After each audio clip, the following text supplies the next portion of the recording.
Welcome back. I hope you enjoyed your break from the last video.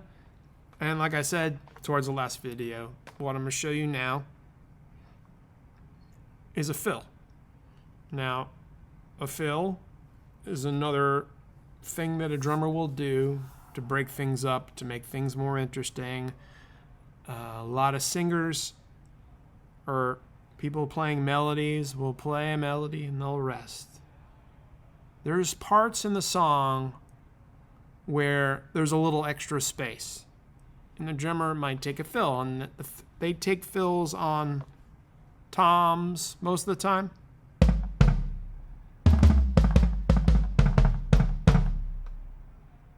Sometimes they'll fill on other things. But it makes things interesting, exciting, what have you. It's fun to play the drums. So I'm going to take this beat that I have here, and I'm going to put a fill on the end of the phrase. First thing I want to do, though, because I think that I don't want to put a fill in at the end of where it is now, I'm going to copy this over and then put a fill at the end of its copy.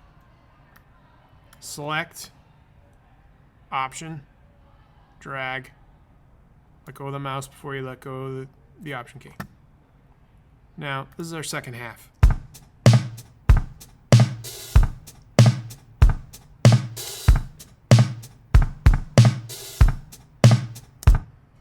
I am going to start the fill here. So it's going to be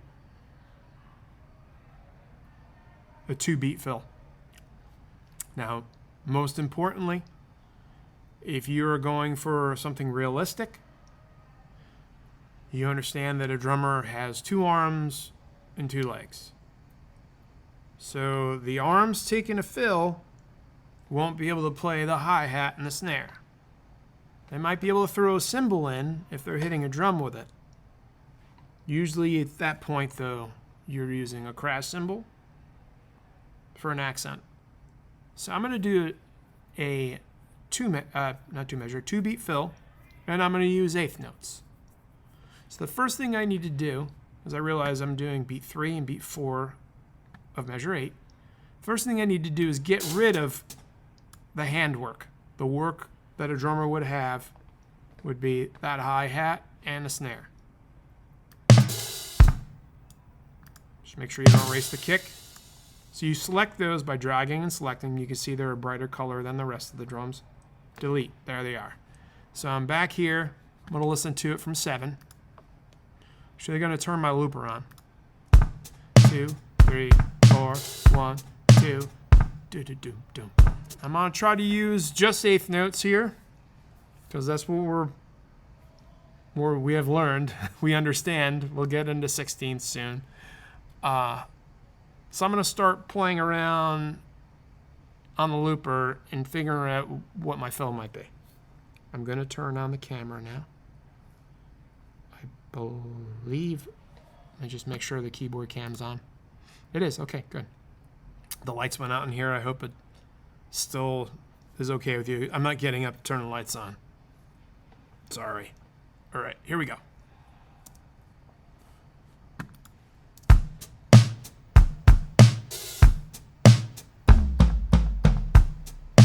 I'm going to start higher. That's it.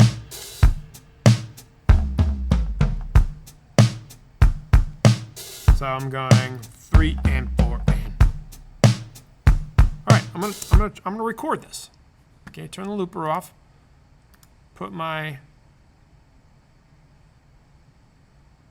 count in's gonna be 1 measure. I'm gonna put it right here.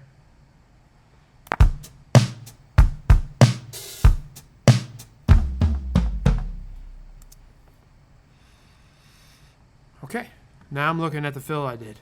Look at it, see? My first note was a little early. Just drag it. Just gonna correct it again. If I don't want to do it this way, I could select what I have. It's on 8th note already. Great. Q, quantize, snap to grid. Now I'm gonna listen to it.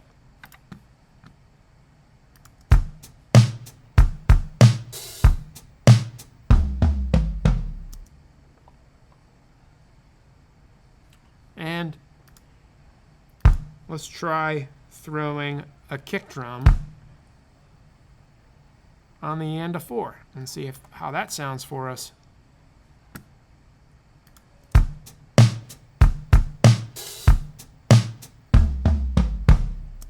Yeah, it sounds nice.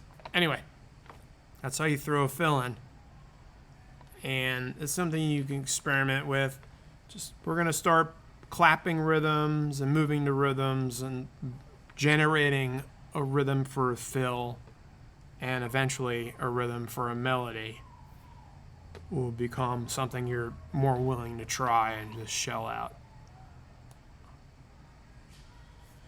Okay.